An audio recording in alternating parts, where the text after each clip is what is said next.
Welcome back. Palnadu జిల్లా SP ఆఫీసులో ఎలాంటి వివాదం జరగలేదని స్పష్టం చేశారు నర్సరావుపేట ఎమ్మెల్యే అరవింద్ బాబు. ఎస్పీ గౌరవానికి భంగం కలిగించలేదన్నారు. కార్యకర్తల కోసం ఎంత దూరమైనా వెళ్తానని స్పష్టం చేశారు.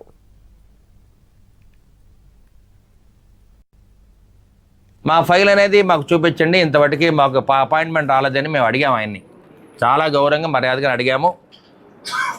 చాలా చక్కటి వాతావరణంలో సంభాషణ జరిగింది.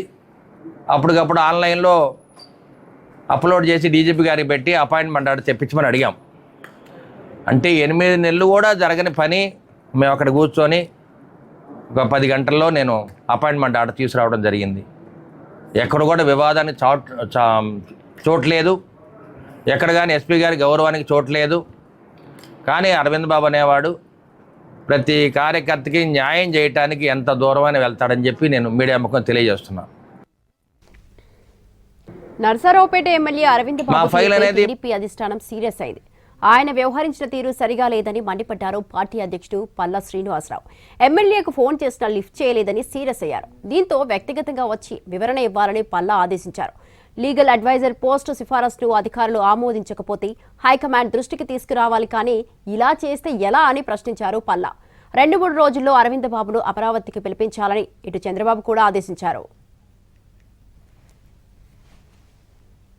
పల్నాడు జిల్లా నర్సరావుపేట ఎమ్మెల్యే చంద్రవాడ అరవింద్ బాబును ఉద్దేశించి సీఎం చంద్రబాబు కీలక వ్యాఖ్యలు చేశారు. నేరాలు ఘోరాలు చేసే సీరియల్ చూసి కొంతమంది కంట్రోల్ తప్పుతున్నారన్న చంద్రబాబు నిన్న పార్టీ ఎమ్మెల్యే వెళ్లి వేరే ఆఫీస్ మీద పడ్డారన్నారు. అధికారులు ఎమ్మెల్యేలకు టెన్షన్ ఎక్కువగా ఉంటే 20 నిమిషాలు మెడిటేషన్ చేసుకోవాలని సూచించారు. నేరాలు ఘోరాలు చేసే సీరియల్ని చూడడం, ఫోన్లో ఇంటన్ని చూడడం, మనసు పాడు చేసుకోవడం, అక్కడి నుంచి మీరు ఎవరు ఒక చిన్న మాట మాట్లాడినా మీకు ఇరిటేషన్ రావడం, మెంటల్ ఇంబ్యాలెన్స్ కావడం. నేను అందుకే దీనికి కూడా క్లాసులు పెడుతున్నా. నిన్న కూడా మా ఎమ్మెల్యే పోయి వేరే ఆఫీస్ మీద పడ్డాడు.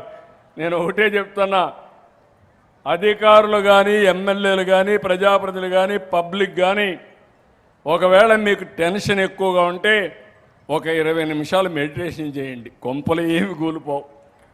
మైండ్ని కంట్రోల్ చేసుకోండి. అవసరమైతే యోగా క్లాసులు పెట్టిస్తా, మెడిటేషన్ ప్రాణాయామం పెట్టిస్తాం.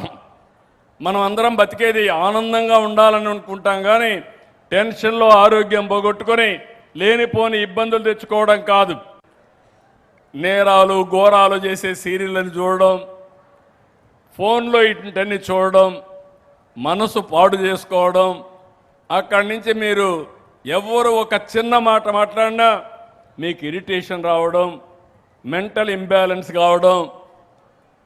నేను అందుకే దీనికి కూడా క్లాసులు పెడుతున్నా. నిన్న కూడా మా ఎమ్మెల్యే పోయి వేరే ఆఫీస్ మీద పడ్డాడు. నేను ఒకటే చెప్తున్నా.